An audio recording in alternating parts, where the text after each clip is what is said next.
Eu fui dependente químico ao ponto de esperar a pessoa jogar bituca de cigarro assim para eu pegar e fumar. Fazer pequenos furtos na estação de trem. Isso aqui de São Paulo, Ferraz de Vasconcelos. E a Bíblia mudou a minha história. Há 17 anos moro em Curitiba. Tenho algumas empresas e uma inclusive saiu na Forbes.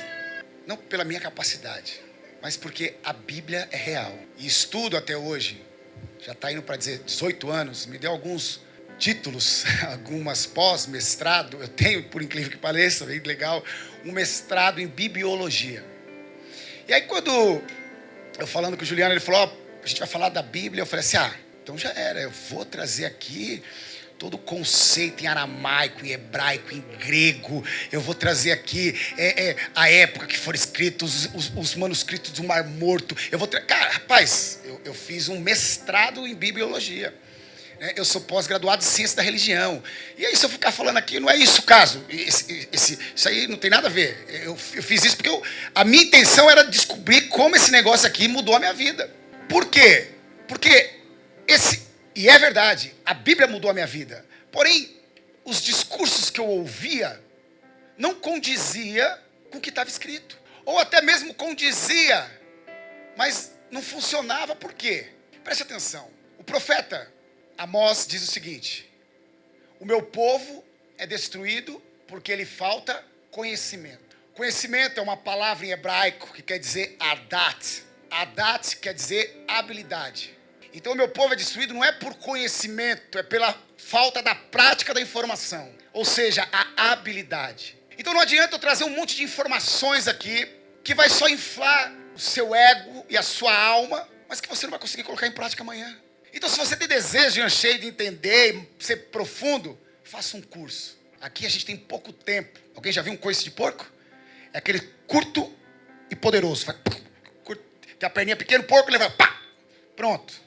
Por quê? Nunca se falou tanto em alimentação saudável como hoje. Na verdade, nunca se falou tanto dos malefícios que a nicotina, o tabaco causa como hoje. Nunca se falou tanto cuidar da saúde, fazer exercícios físicos como hoje. Porém, se olharmos os números da Organização Mundial da Saúde, cada vez mais nós estamos mais sedentários e obesos, comendo mais porcarias. Colesterol alto, diabetes. Ou seja, informação não falta para nós. Mas se uma informação não muda a sua vida, ela não vale de nada. Então não adianta você estar cheio de informação. Eu costumo dizer o seguinte: eu não conheço muito a Bíblia. E é verdade, gente. Quem me conhece, se vocês não me conhecem, é só pesquisar na internet, tem um monte de mensagem minha. Eu falo a mesma... O povo fala assim, Alessandro, você fala demais. Eu falo, não, eu não falo demais. Muita coisa. Eu falo muitas vezes a mesma coisa de maneira diferente. Mas eu prego a mesma mensagem sempre. Eu achei uma fitinha cassete de 18, quase 20 anos atrás. Eu era bebê. E eu estava falando as mesmas coisas que eu falo hoje. Com um pouco mais de ignorância, um pouco menos eloquência. Porém, o mesmo cerne da mensagem. Por quê? Porque eu tive comigo a seguinte coisa: eu vou conhecer pouco, mas o pouco que eu vou conhecer, eu vou praticar. Eu fui diretor do seminário por 5 anos. E eu falava assim para os meus alunos: não leia a Bíblia para fazer sermão. Pelo amor de Deus, não prepare sermão. Leia a Bíblia para viver. É um manual de regra. É um manual de regra. Então eu fiquei impressionado que esse livro mudou a minha vida. Mas algumas igrejas que eu frequentei, não estou falando mal de igreja, entenda. Eu ficava confuso, porque eu falava, meu Deus do céu, como mudou a minha vida e não muda de todo mundo? Então aqui já tem uma explicaçãozinha. A informação sem pôr em prática, ela não funciona. O saber é o fazer. É que a gente vai falando rápido, não, o pessoal sabe fazer, não. Essa frase quer dizer o seguinte: o saber é o fazer. Como assim? Se eu pegar um livro sobre natação, entregar para vocês aqui, e todos nós lermos junto, como se nada, como que tem que mexer os braços, as pernas, a gente vai entender tudo sobre natação. A gente sabe nadar? Não. Porque a gente só vai saber nadar o dia que pular na piscina, engoliu uns 2 litros d'água. E aí a gente vai lá e bate o braço, de repente a gente começa a fazer. Aí a gente sabe. Porque o saber é o fazer. Informação não é conhecimento. E a gente está sendo bombardeado de informação o tempo todo. internet, televisão, o tempo todo informação e cada vez mais superficial. A gente não consegue ler texto maior que 5 linhas. Então a gente sabe de tudo, mas não sabe de nada. Porque a gente fica raso em tudo. E acha que é intelectual. O saber é o fazer. Steve Jobs inventou o iPhone. Certo? Agora eu vou chegar para esse iPhone e vou pegar esse vidro aqui. Foi Steve Jobs que inventou o vidro? Os componentes que estão dentro do iPhone. Se eu abrir ele lá, vai ter um monte de chinesinho lá dentro. Brincadeira, nada contra os irmãos chineses. Mas foi o Steve Jobs que inventou os circuitos, os componentes?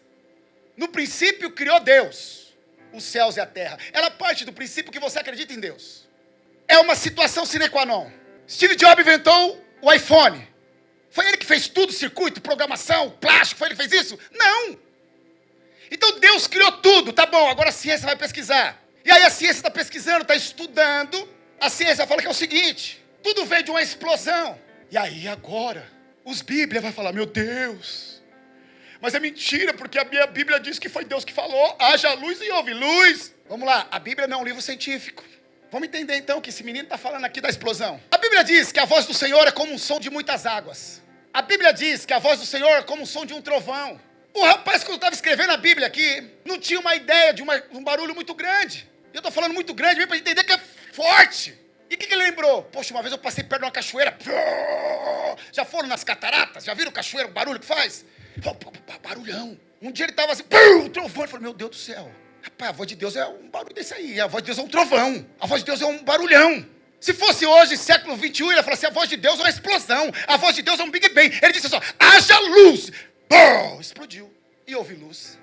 Eu explicar para uma criança de 5 anos de idade, que Deus foi lá, pegou o bonequinho, fez um menininho de barro, fechou. A criança vai entender. Agora eu falar para o doutor Drauzio Varela, que estuda genoma, genética humana, que escreveu um artigo na Folha de São Paulo outro dia, fantástico, ele vai dar risada na minha cara. Porém, a ciência, eu tenho agora, os últimos anos, estudado muito isso aí, descobriu que todo mundo é restinho de estrela explodida, sabia disso? Que chamaram de poeira cósmicas. E essa poeira cósmica fica no ar, e o nome dessa poeira cósmica aí é átomos. E então a ciência descobriu que todo mundo é formado de átomos, de poeira cósmica. A Bíblia diz que nós somos formados do quê? Do pó da terra. Pó da terra, poeira cósmica, átomos, alguma semelhança? Porque a Bíblia não é um livro científico. A ciência tem que provar mesmo para nós. E a ciência comprova a Bíblia o tempo todo. A filosofia comprova a Bíblia o tempo todo. Deus não existe. Isso é fato. Eu já falei, quem me conhece sabe disso. Né? Então, eu sou professor de filosofia. E os filósofos que eu mais estudei por mais de 8 anos foram os filósofos ateus. Por quê? Porque é o seguinte, eu não preciso mais que ninguém me explique, me convença que isso aqui é poderoso. Não. Porque isso aqui mudou a minha vida e não foi história. Eu estou falando da minha vida. Então assim, ninguém precisa me convencer disso. Então agora eu preciso entender porque aquele cara não acredita no que eu creio. Porque se eu creio na verdade, quem que vai querer ser enganado? E eu comecei a estudá-los.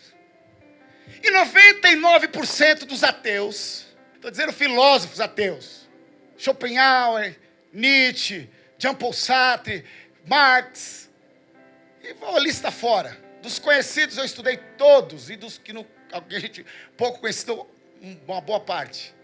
90%, 99% não está falando de Deus. Está falando da religiosidade imposta na época. Todo mundo crucifica Nietzsche. Fala que ele é o filósofo que matou Deus. Aí fala, aí Nietzsche, você falou que Deus morreu e você morreu e Deus está vivo. Não. Vamos entender o contexto. Quem que era Nietzsche? Nietzsche era filho de pastor, neto de pastor e fez faculdade de teologia. Em Wittenberg, lá onde Martinho Lutero dava aula. O vô dele dava aula junto com Martinho Lutero.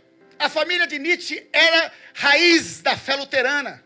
Só que nesse contexto, nessa época, logo quando havia acontecido a ruptura da Igreja Católica, estava meio secularizado o cristianismo, com algumas doutrinas pagãs. As pessoas serviam a Deus por medo e não porque gostavam.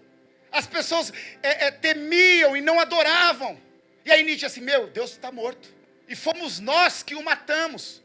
Porque matando Deus, a gente não precisa prestar culto a Ele. Então ele estava protestando Uma realidade que vivia na época. 90% não está falando de Deus. Aí a gente fala assim, por que vocês ficam acreditando na teoria da evolução? Isso é do diabo. Vamos lá, vamos para o grego. Theo, Deus. Oria, observar. Teoria quer dizer observar Deus. Então a teoria da evolução está dizendo o seguinte, como Darwin observou a Deus na criação. Teoria só significa observar o divino, observar Deus. Não existe divisão da ciência, da filosofia e da Bíblia. Porque na Bíblia tem ciência, tem filosofia, tem sociologia, tem o que você quiser. A Bíblia não é a palavra de Deus. E alguns teólogos podem querer me crucificar, porque tem alguns fundamentalistas xiitas que falam, não, eu creio até na capa. Bonito de falar. Mas existe um grande problema. Qual a diferença? A Bíblia contém a palavra de Deus, ela não é. E qual a diferença, Alessandro? A diferença, porque se eu falar que ela é a palavra de Deus, eu posso usar ela para te oprimir. Eu posso usar ela para arrancar dinheiro de você. Eu posso usar ela para pagar minhas contas através do seu suor. Porque o próprio Paulo fala assim, agora digo eu e não Deus. Está escrito aqui na Bíblia. A única diferença que faz em conter e ser é essa. Porque aqui pode conter palavra de homem, interpretação de homem. E aí então... se eu vou te oprimir, o Espírito Santo me convence. Olha o que a Bíblia diz. Não há necessidade que ninguém te ensine nada, porque o Espírito Santo te convence. E ele te guiará em toda a verdade. Aí vem um charlatão com mentira para cima de você. Aí o Espírito Santo fala assim, é mentira. E aí só que ele está te convencendo da verdade. E você quer ser convencido da mentira. Por isso que vem crise. Por que vem a crise? Porque o Espírito Santo te convence da verdade. E tem muita gente ensinando mentira aí para vocês. E aí fala que a palavra de Deus não pode contestar, é inerrante, é inopera. Ei. A minha vida mudou com um versículo. Vinde a mim, todos vós estáis cansados e oprimidos, que eu vos aliviarei. O meu fardo é leve e o meu jugo é suave. Isso mudou a minha história. Eu posso contar N testemunhos. A vida de Martinho Lutero mudou quando ele leu, e o justo viverá pela fé. A vida de Agostinho mudou em um versículo. Eu, por alguns anos, patrocinei uma missão na China, uma missão secreta. E sabe o que eles faziam lá na China? Eles pegavam uma parte da Bíblia, rasgavam, dividiam em 3. Porque se pegassem eles com a Bíblia inteira, eles iam perder. Então, cada um ficava com 3 pedaços de Bíblia. Se chegassem os policiais, ele comia. E eles faziam cultos com um pedaço de papel. Algumas vezes, eles rasgavam errado, porque chinês escreve diferente. Rasgavam, ao invés de rasgar de assim, rasgavam de assim. Ficava só com a metade do texto. E milhares de almas eram salvas e transformadas com 3, 4 palavras que estavam ali. Então a Bíblia não é um livro científico. A gente não pode ser idiota. Por quê? Porque a gente quer ficar discutindo ciência. Existe uma cadeira nas universidades do mundo de paleontologia, de geologia. Os caras estudam anos a fio.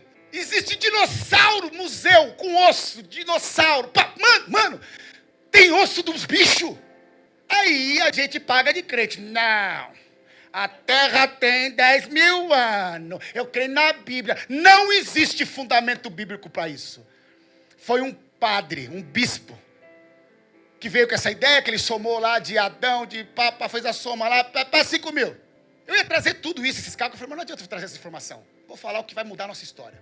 Então é o seguinte, Gênesis 1, como eu disse, a Bíblia não é, Deus é o seguinte, Deus não tem complexo de inferioridade. Porque o Deus que a gente apresenta aí, parece um bichinho mimado. Se não fizer o que eu quero, vai para o inferno. Presta atenção, você não é servo de Deus, ponto. Vai segurando aí, porque tem gente que ainda está falando que Deus não existe. Eu vou explicar tudo, vai segurando aí.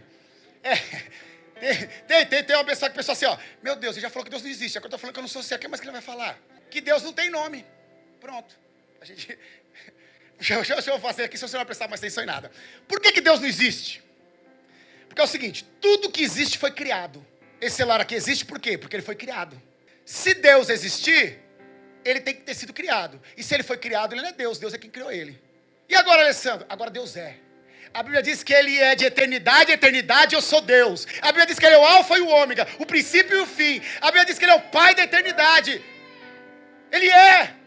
Ele está aqui e para cá está a existência. Ele que criou a existência. Ele é. Ele vai se apresentar lá para Moisés. Moisés libera o povo. Vai falar com o faraó, vai prestar um culto lá no deserto. Ele fala assim, mas eu vou no nome de qual Deus? Tem um monte de Deus lá no Egito. Fala no nome do grande eu sou. Porque Deus é. Ele é. Ele não existe. E por que ele não tem nome? Sabe por que ele não tem nome? Porque o nome define. E se você definir Deus, ele não é Deus. Porque Deus não se define. Isso aqui é garrafa. Sempre será garrafa, nunca será copo. Isso aqui é mesa. Sempre será mesa, nunca será cadeira. Quando você coloca o nome, você define. E se você definir Deus, ele não é Deus. Então o que acontece? Existem as manifestações de Deus. Eles saíam lá para a guerra e falavam assim, Jeová Nissi, ou seja, Jeová é minha bandeira. O pessoal estava doente, ele orava e ele era curado. Ele falava, Jeová Rafá, é o Deus que cura. Jeová Seteknu, Deus que é a minha justiça. Jeová Sabaclote. E aí a gente vai falando as manifestações de Deus. Porque Deus não tem nome. Porque o nome define, se definir não é Deus. Pronto, agora você continua prestando atenção. Então é simples.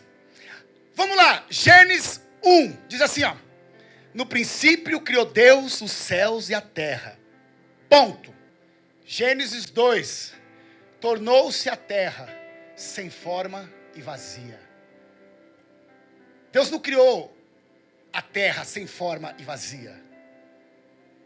Isso é uma linha de estudo teológico, de pessoas que estudam anos, e diz que há um hiato de Gênesis 1 a Gênesis 2 de bilhões de anos, que foi aonde houve a queda de Lúcifer do céu.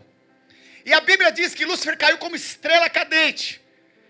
Como estrela cadente. Já viram estrela cadente cair? Parece meteoro. E junto com Lúcifer veio a terça parte dos anjos. Ou seja, vários meteoros caíram na terra, mataram os dinossauros e ela ficou sem forma e vazia. Então cai a terça parte, como chuva de meteoro, e mata todos os dinossauros. O que a ciência diz que os dinossauros morreram como?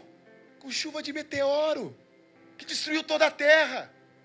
A Bíblia diz lá em Gênesis, na criação, fala assim, e saiu da água todos os animais que rastejam e que voam. O que Darwin falou? Lembra a celulazinha? Né? O nosso problema é que a gente quer discutir com o cara que está estudando. Uma cadeira na faculdade que estuda isso. O cara fala assim, está aqui, ó, estudando carbono, estudando não sei o quê, estudando as explosões. Vai descobrir, a Terra tem 4 bilhões e 5 milhões de anos. Agora vem comigo. E o que importa isso? Tem 4 bilhões, 300 bilhões, 500 bilhões, 200 bilhões. O que isso importa para mim e para você? O que isso vai mudar na minha vida? A Terra tem 500 bilhões. Ai, ferrou, agora tem 500 bilhões. O que eu faço agora? Estão entendendo o que eu estou falando? A Bíblia não é livro científico, ela não quer explicar ciência. É você pegar uma revista 4 rodas, que mostra os carros, e querer abrir uma 4 rodas e arrumar o motor de um carro. A Bíblia está contando o quê? A Bíblia é o quê? É um manual de vida. Segue o que está aqui e a sua vida vai ser transformada. Tá, mas eu quero saber como funciona meu coração. Vai estudar, vai fazer uma faculdade, vai ser um cardiologista. Tá, eu quero saber como que funciona o cosmo. Vai estudar, vai ser um astronauta, vai ser o que você quiser. Eu quero saber como funciona Deus, leia a Bíblia. Porque a Bíblia fala de Deus. Ciência tem os homens para explicar. Lucas era médico. Evangelho de Lucas. Ele era médico. Ué. E andava com Jesus. Andava? Não. Andava com Paulo. Tá vendo? Se eu ficasse quieto aqui, a gente ia passar batido. E por que Paulo andava com o médico? Ele não é nome de Deus? É assim, ó. Você quebrou um braço. Você faz o quê? Quebrei o braço. Ai, meu Deus, eu quebrei o braço. Olha aí, pastor, pelo amor de Deus. Não, você corre num ortopedista, engessa. Não que não possa curar, eu já vivenciei isso. Né? Eu já vivenciei, uma outra hora conta, para não ficar muito longo. Mas assim, você está aí com uma dor na barriga. Uma dor, você vai lá num gastro. Não é isso? Aí você está passando uma depressão violenta, você está passando um problema psicológico, você não vai no psicólogo, porque isso é demônio. Ei, então não vai nem um médico mais. A ciência está aí para nosso benefício. Deus usa pessoas para abençoar pessoas. Deus pode usar um médico para te curar e Deus pode usar um pastor para te curar. Vai lá, você quer operar, vou operar meu coração. Chama meu pastor para me operar, é isso que você vai fazer? Não. E você acha que Deus não vai usar a mão dele para fazer aquilo? Vai. Porque Deus não tem complexo de inferioridade. Tá, você está cafifado que nós não somos servos de Deus. Então vamos lá. Quem aqui tem filho? Eu tenho 2 joias preciosas. Aí você foi lá para sua esposa e falou: amorzinho, vamos fazer um filho para servir a gente? Fazer um filho para lavar a louça, para limpar o carro, para cortar grama, já que a gente está bem, vamos fazer? É isso que você fez? Não, não. E se foi, pelo amor de Deus, não conte para ele. É o seguinte, eu quero que meu filho vá aonde eu não fui. Eu quero que os meus filhos tenham o que eu não tive. Eu sirvo meu filho. Sempre vou servi-lo. E agora eu estou todo orgulhoso. Orgulho santo, se existir. Porque meu filho está indo jogar bola na Europa. E ele gosta de jogar bola. Gosta de jogar futebol. Meu filho está indo jogar bola. Por quê? Porque quando meu filho se dá bem, eu sou glorificado. Que pai que não fica orgulhoso? Ah, meu filho é jogador. Ah, meu filho é engenheiro. Ah, meu filho é pastor. Ah, meu filho é médico. Ah, o carrão do meu filho. Porque quando meu filho se dá bem, eu sou glorificado. Se eu, que sou um vagabundo, consigo amar o meu filho a ponto de servi-lo, mesmo quando ele pisa na bola. E olha que ele pisa, hein? Quem dirá Deus? Se vós sois maus, saber dar boas dádivas ao vosso filho, quem dirá Deus, o Pai Celestial? Está na Bíblia. Então nós somos filho de Deus e servo do nosso irmão. Ah, você não vai escapar, meu querido. Como que você serve a Deus? Servindo pessoas. Você serve a Deus servindo pessoas.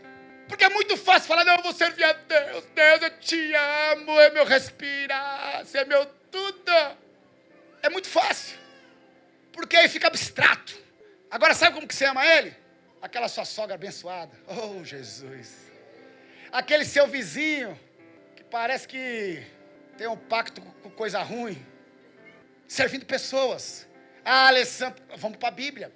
A Bíblia fala que chegou naquele dia lá, pá, Jesus está ali, viu a galera, Jesus, e pá, e Jesus, vocês não, eu nem conheço vocês, dá licença. Próximo. Não, ei, Jesus, em seu nome nós profetizamos, em seu nome nós curamos enfermos, em seu nome nós expulsamos demônios, em seu nome fizemos maravilhas. Ei, preste atenção, eu leio isso aí, eu fico preocupado. Não é quem está em pecado ali, porque quem está em pecado vai ficar quietinho, para ver se passa no desbaratinho. Enquanto Jesus está chamando, ele vai lá. Ele vai ver se ele passa, vou ver se eu passo. Passei. Não é budista que fala aí, porque ele não curou em nome de Buda, de Alá. Está falando Jesus em seu nome. Está falando aqui de crente ativo, e não é qualquer crente não, é aqueles power que faz maravilha, cura, pá. E ele falou assim: nem te conheci. Mas como assim não me conheceu? Porque eu tive doente e não fosse me visitar. Eu tive preso e não fosse me visitar. Eu tive fome e não me desse de comer. Tive nu e não me vestisse. Mas quando Jesus você fez isso? Quando? Rapaz, Jesus, você não fez não, foi não.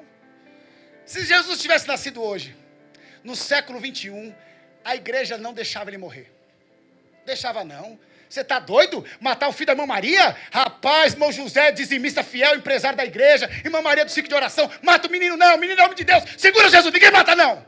Vai matar o menino, rapaz, homem crente, homem de Deus, vida certa, trabalhador, filho do irmão José, empresário, dízimo alto da igreja, vai matar não.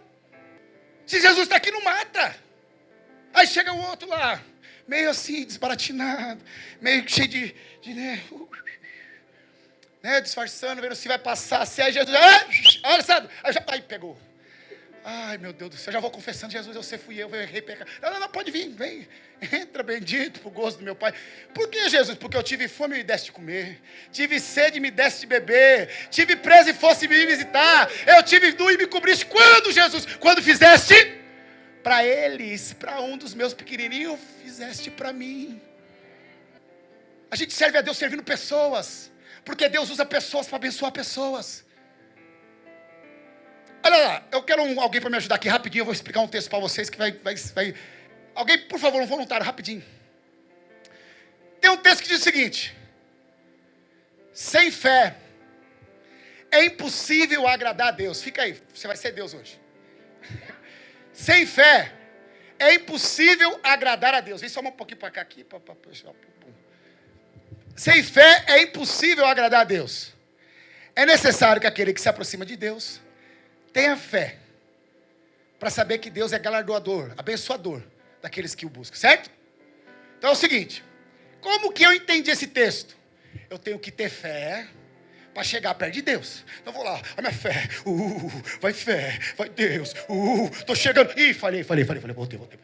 Não, agora eu vou, vai Deus, fé.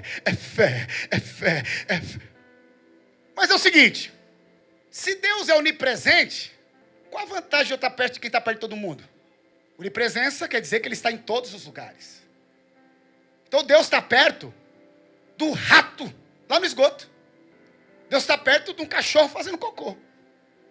Ele é onipresente. Ah, Alessandro, que falta de respeito. Não, Ele é onipresente. Qual a vantagem, então, de estar perto que é onipresente? Então, acho que eu estava entendendo errado esse texto.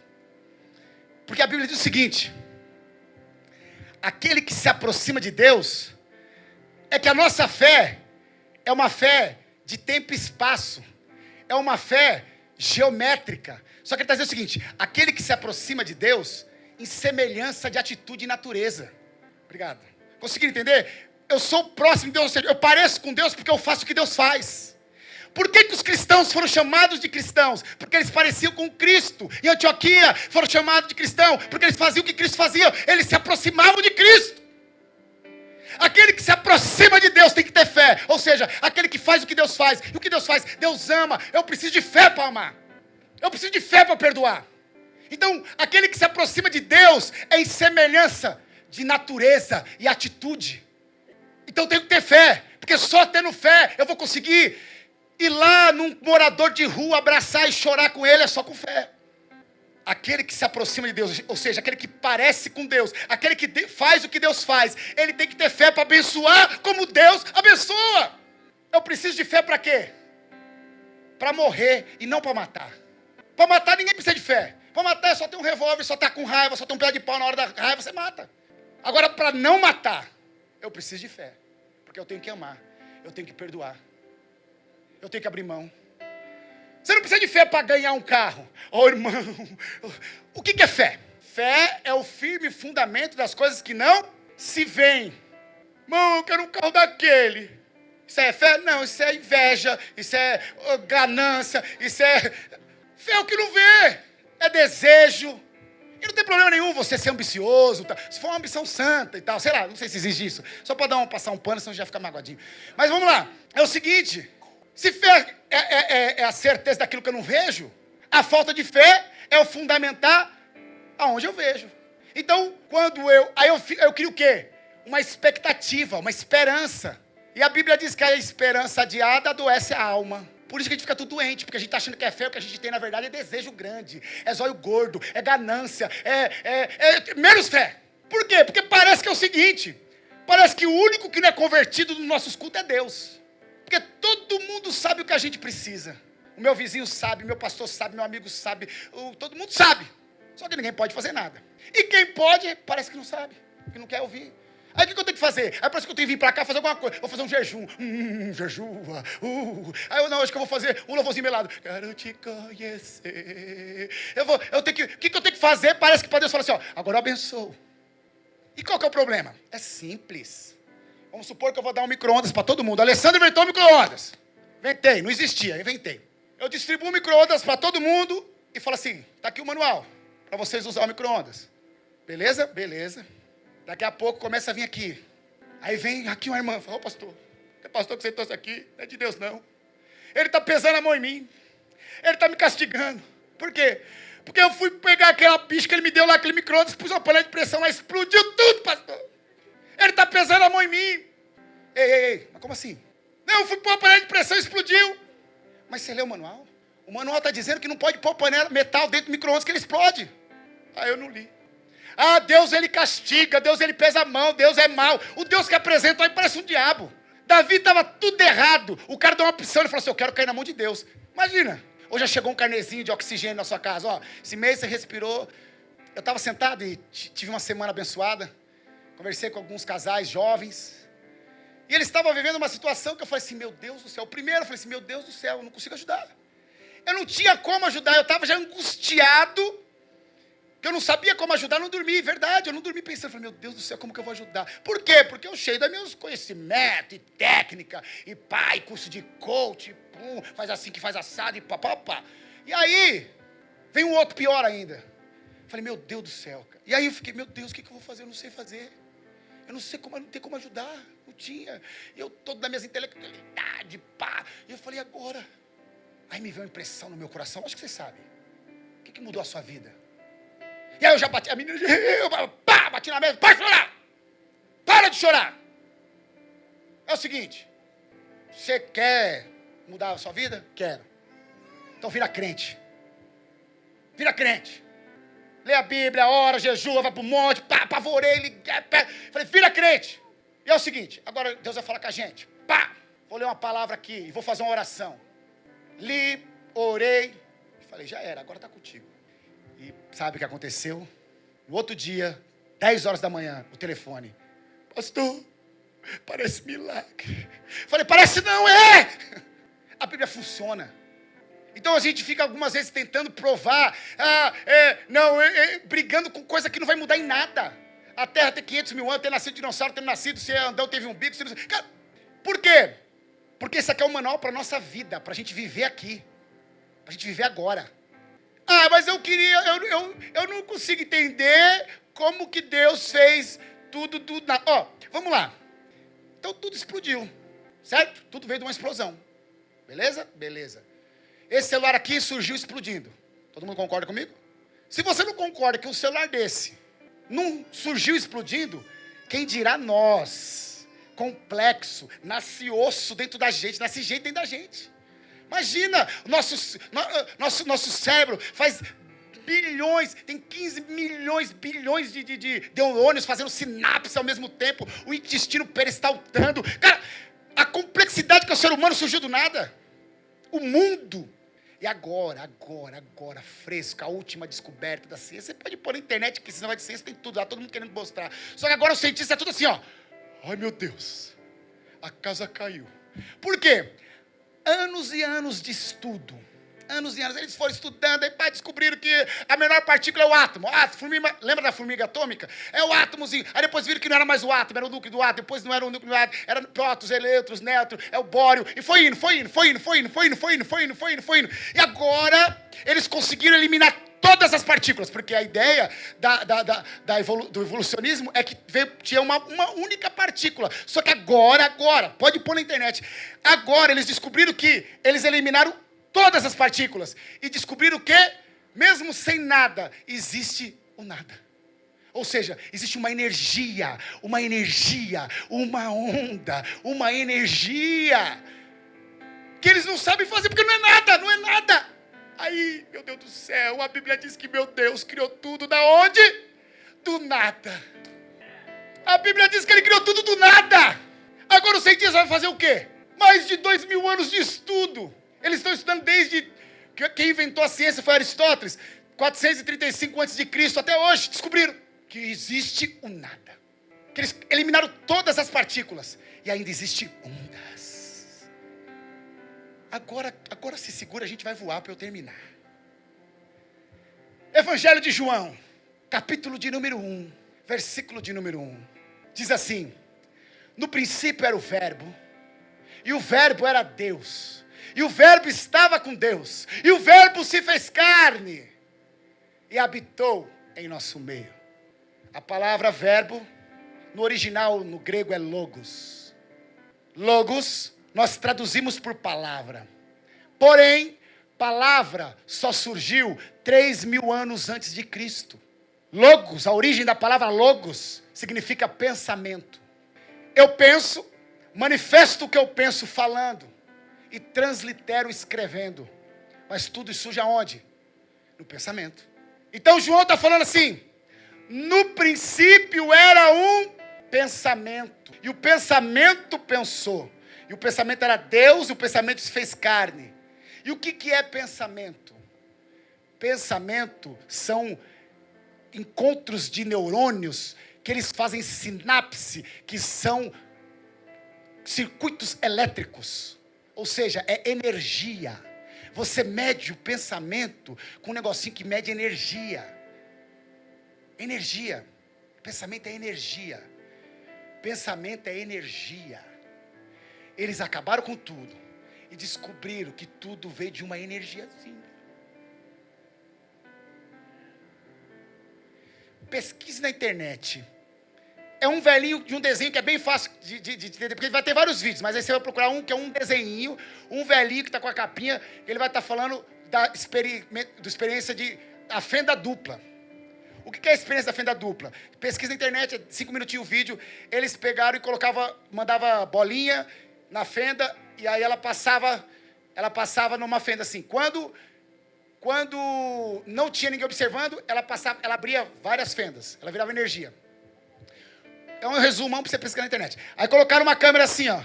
Aí quando estava sendo observado, o que aconteceu? Virava matéria. Quando não estava sendo observado, virava energia. Então o que a ciência descobriu? Que a matéria só se torna matéria se tem um observador. Conseguiram entender isso? Matéria só é matéria quando está sendo observado. Um exemplo. Todo mundo dormiu numa cama. Cadê sua cama? Ela não existe, porque você não está olhando para ela. É loucura. Mas isso é ciência. Se você pôr na internet, você vai ver isso. A fenda dupla. Aí é o seguinte, mas o que é legal disso? Se matéria só existe quando está sendo observado, quer dizer que existe um observador maior, que está olhando o tempo todo. E agora olha a outra loucura. Eles foram pegando e foram indo para o átomo, abrindo. Então se você pegar um microscópio eletrônico potente, e você vai olhar que dentro do núcleo do átomo, sabe o que tem lá? Nada. Energia. Então, se tudo é formado de átomos, quer dizer, então, que no contexto microscópico, nós somos só energia. E aí, façamos um homem, a nossa imagem, conforme a nossa semelhança. Sabe o que nos iguala a Deus? A nossa energia, ou seja, nosso raciocínio, o nosso intelecto. O primeiro ser humano, segundo a história, surgiu lá na África. Imagina, o ser humano é um bicho frágil. Só você comparar. Imagina na África, todo mundo queria... o ser humano é só uma presa fácil. Ele não tinha garra como leão, ele não tinha chifre como touro, ele não voava como a águia, não nadava como crocodilo. Se ele se escondesse numa moita, tinha uma cobra, mordia ele, um mosquitinho da dengue. Anos depois, nós somos o topo da cadeia evolutiva. Como uma espécie tão frágil como o ser humano conseguiu dominar o mundo? Por que não foi o leão que dominou o mundo? O elefante, a girafa. Hoje eles estão vivos porque a gente deixa. Tem alguns que não querem deixar, está matando tudo. Mas hoje a gente domina o mundo. Por quê? Porque a gente cria. A gente inventou isso. A gente inventou isso. A gente inventou isso. E esse poder de criação é que nos iguala a Deus. Por isso existe uma guerra. Porque nós não estamos só nesse planeta. Nós não estamos só nesse âmbito, nessa esfera, nesse cosmo, no que você quiser. Existem outros seres que vivem aqui com a gente. Aí uns podem falar que é alienígena, outros podem falar é demônio, outros podem falar é santo, outros podem falar é guia, outros podem falar é entidade. Não interessa. Mas tem outros seres que existem aqui. E qual que é a revolta deles? Eles não podem criar. Nós somos o único animal que come aquilo que nos mata. Se dá um veneno para qualquer bicho, ele não vai comer. A gente faz dieta. A gente fica com fome porque quer. A gente pode mudar o que a gente quiser. A gente tem direito de escolha. A gente tem livre-arbítrio. Um pássaro não é livre. Ah, eu queria ser livre como um pássaro. Pássaro não é livre. Porque se pássaro fosse livre, você ia ver qualquer dia no metrô. Ah, hoje eu vou de metrô para casa. Não vou voar não, está muita poluição. Pássaro só pode voar. Ele não pode fazer outra coisa. Ele não é livre. Livre é eu poder fazer o que eu quiser. Até eu fazer uma história que o diabo matou Jesus. Eu posso fazer, eu sou livre. Deus nos deu a liberdade para fazer o que quiser. Isso nos iguala a Ele. E aí essas outras energias, forças, demônio, satanás, o que você quiser colocar o nome, faz de tudo para quê? Para nos prender. Para tirar a nossa liberdade. Dizendo, você não pode. Não, isso não dá. Põe metal no micro-ondas. Escute. A Bíblia é um manual de vida. Não é de crente. Não é de católico. Não é de religioso. São princípios universais que você, lendo a Bíblia, você vai encontrar no mundo. A Bíblia rege o mundo, a gente crendo nela ou não. E pode saber que sempre vai haver luta para a gente ler ela. Por quê? Porque o cérebro, ele é um músculo. E se ele não for exercitado, ele atrofia. E agora, para a gente passar uma régua aqui, vamos lá. Quem aqui, não precisa levantar a mão, levanta cedo e fala, ai, que vontade de fazer uma caminhada, fazer uma corrida, fazer um exercício. Não levanta a mão, mas se você faz isso, meu amigo, tem que ir no médico, você é doente. Isso não é natural. A gente tem preguiça, meu Deus, fazer caminhada, corrida, exercício, não é natural. A gente quer descansar, quer sentar no sofá. Só que a gente tem que ter um empenho. Se o cérebro é um músculo, também vai haver essa preguiça de exercitá-lo.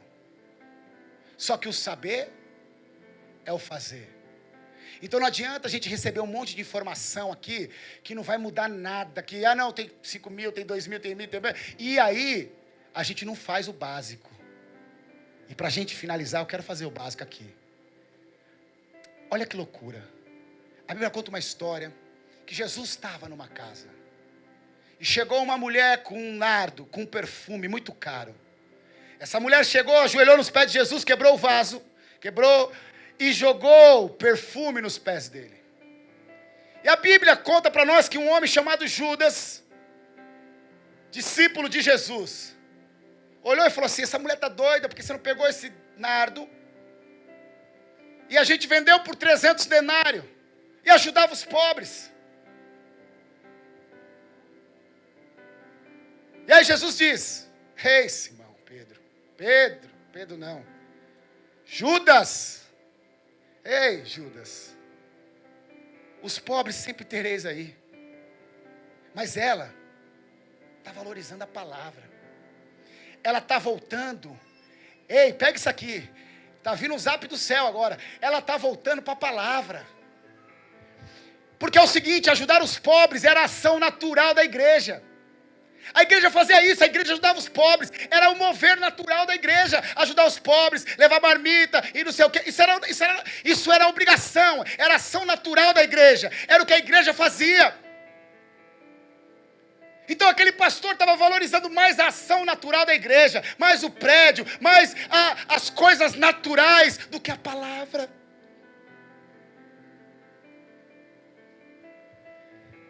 Ela colocou tudo que ela tinha ali na palavra. 300 denários quer dizer que era um ano de trabalho. E um ano quer dizer que levou tempo. Ou seja, ela investiu tempo na palavra. Algumas pessoas chegam para mim e falam assim, ai Alessandro, eu acabo de pregar, põe a mão na minha cabeça aqui, ore por mim, que eu queria ter esse seu dom. Eu quase dou um tapa na orelha, não dou porque eu sou educado, eu até oro. Mas não é dom não, eu já li mais de 1000 livros. Eu já li a Bíblia mais de 36 vezes inteira, sem contar, sei alguns livros de cor. Pedro e Paulo eram 2 homens de Deus, violentos. Paulo era um erudito, Paulo era um filósofo, era um teólogo. Quantos livros Paulo escreveu? 13. E Pedro? 2. Por quê? Porque Deus usa aquilo que você põe para Ele usar. Eu recebi um chamado logo quando me converti. Recebi uma profecia e falou assim: você vai ser um pregador de multidões, eu vejo você pregando para multidões e papapá, papapá. Sabe o que eu fiz? Fui estudar. Davi fala assim: uma coisa pedi ao Senhor, e deitei na rede, peguei uma água de coco e fui tomar para dormir. É isso? Não. Uma coisa pedi ao Senhor, e a buscarei. Você vai para uma faculdade, sem saber amarrar um sapato. Chega lá, você recebe o quê? Informação. Você recebe palavra. Aí aquelas palavras que você recebeu, aquelas informações que vocês receberam, você faz o quê? Constrói um prédio, você vira um engenheiro. Aquelas informações que vocês receberam, você abre uma pessoa e vira um médico.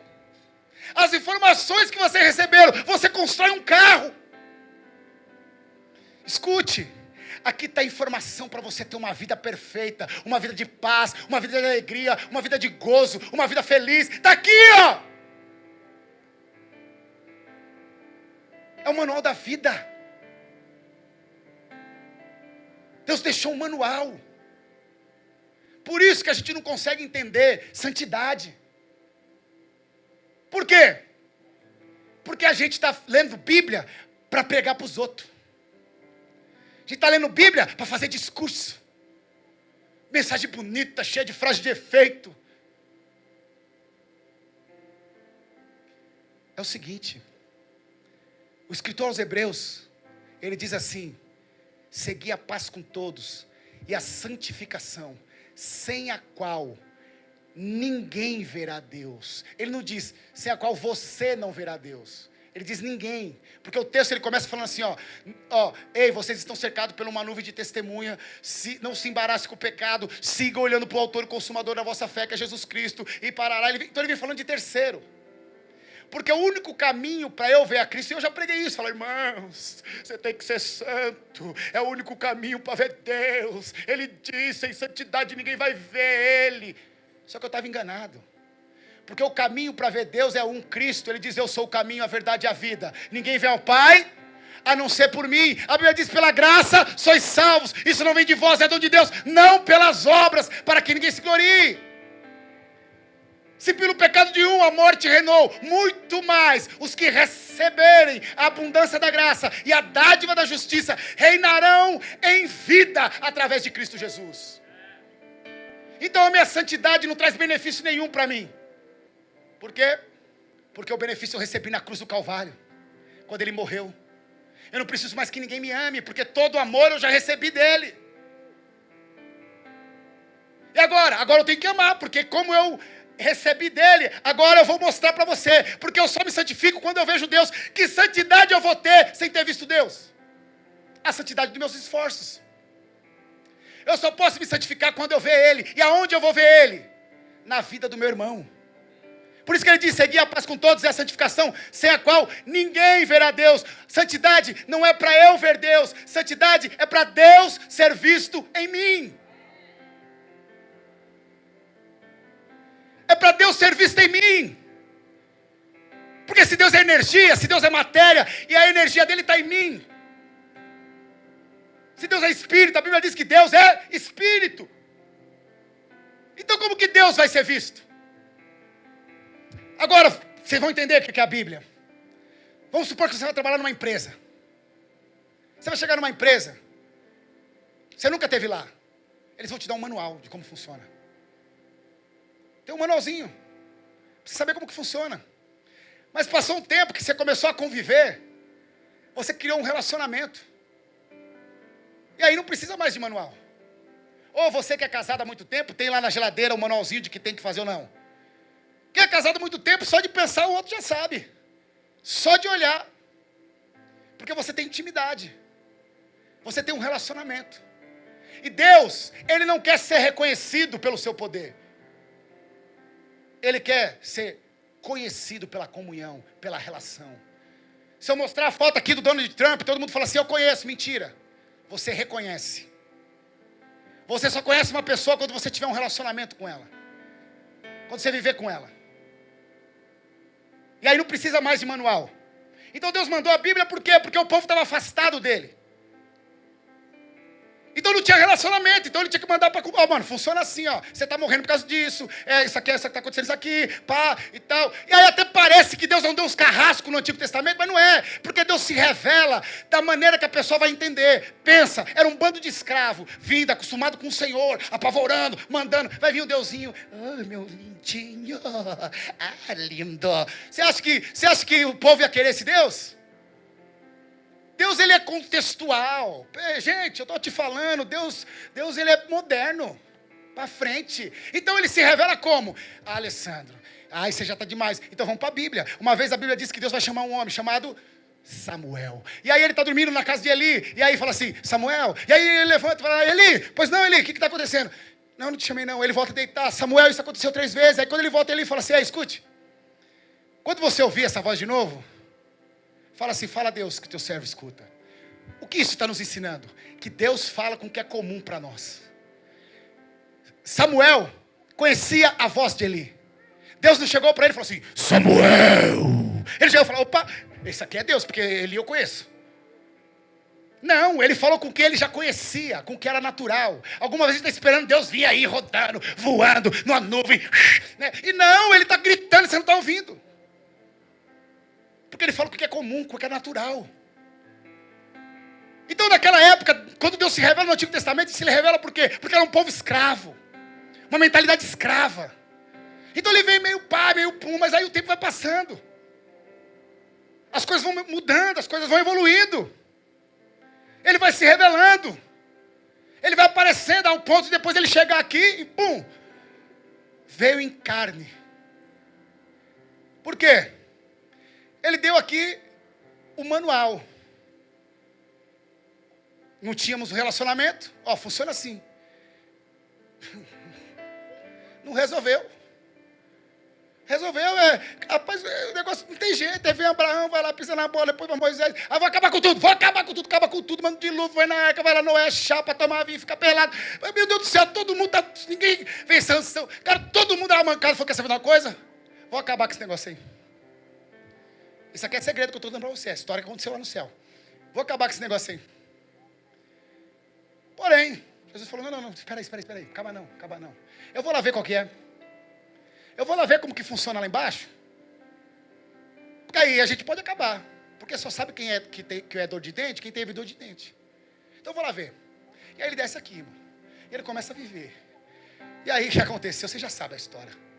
Traíram, venderam, mataram. Penduraram numa cruz. Zoaram, cara. Aí ele chega lá. Tá vendo aí, Jesus? Falei para você, os caras é fera. Não, pai.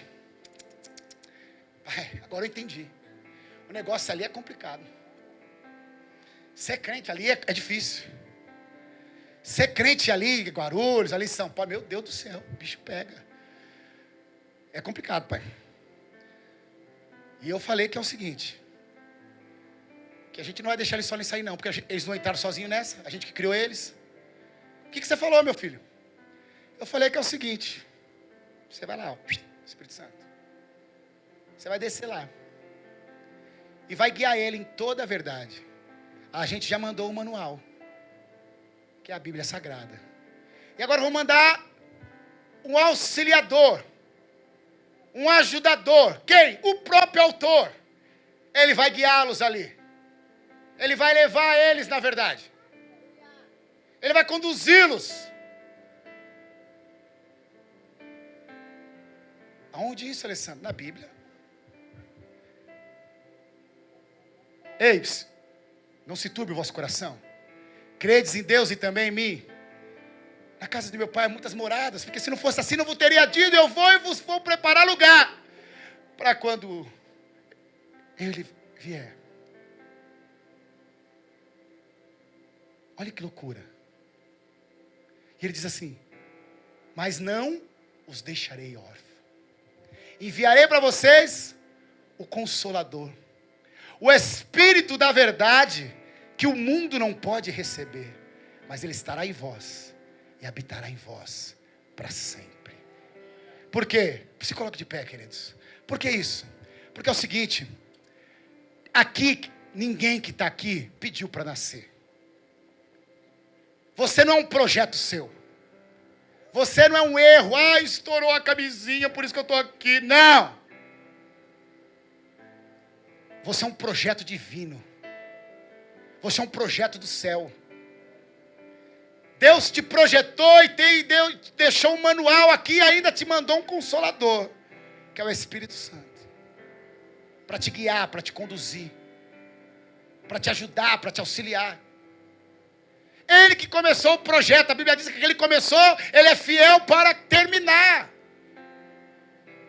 Alguém aqui começa um projeto para falir? Ah, eu vou começar um projeto, uma empresa, em nome de Jesus vai quebrar. Alguém faz isso? Não. Se nós não fazemos isso, será que Deus faz? Será que Deus vai perder para o diabo? Será? Aí falaram para mim assim, ai Alessandro, o que você acha lá da Gaviões da Fiel? Eu falei, vai Corinthians, mano. Aí falou, não, do que aconteceu lá, negócio lá. Eu falei, do que aconteceu o quê, rapaz? No carnaval. Eu falei, não gosto de carnaval. Não gosto, nada contra quem gosta. Eu não gosto, nunca gostei, não gosto de carnaval, nem vi, não acompanhei, porque cada um vê o carnaval que quer. Cada um vê o carnaval que quer. Então, eu nem vi isso aí. Ah, mas estão desonrando a Deus. Meu Deus do céu.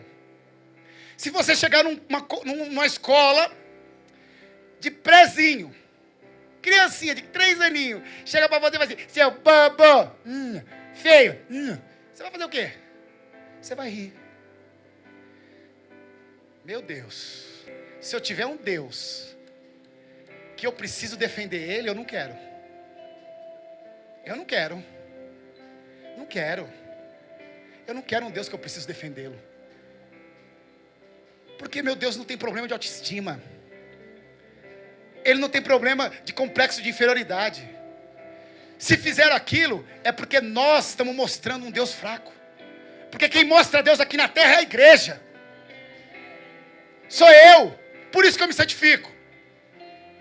Por que então todo mundo não está dentro das nossas igrejas? Porque se nós conhecemos o caminho para chegar até Deus, a ciência busca Deus. 90% das religiões buscam Deus. E nós batemos no peito falando que nós sabemos o caminho de chegar até Ele. E por que as igrejas evangélicas estão cheias? Que Deus que a gente está mostrando aí fora? Qual é o Deus que a gente tem apresentado aí? Seguir a paz com todos é a santificação, sem a qual o mundo não verá Deus. A sua santidade mostra Deus para o mundo. Mostra Deus para o seu patrão, para o seu funcionário, para o seu professor, para o seu aluno, para o seu marido, para a sua esposa. Mas o legal de tudo isso é que Ele é o autor do projeto. Ele deixou o manual. E Ele diz assim, ficai em Jerusalém, até que do alto vos seja revestido de poder, e sereis as minhas testemunhas. Então a gente já entendeu que a Bíblia é um manual, que ela pode mudar a sua vida. E agora a gente vai receber o poder do Espírito Santo.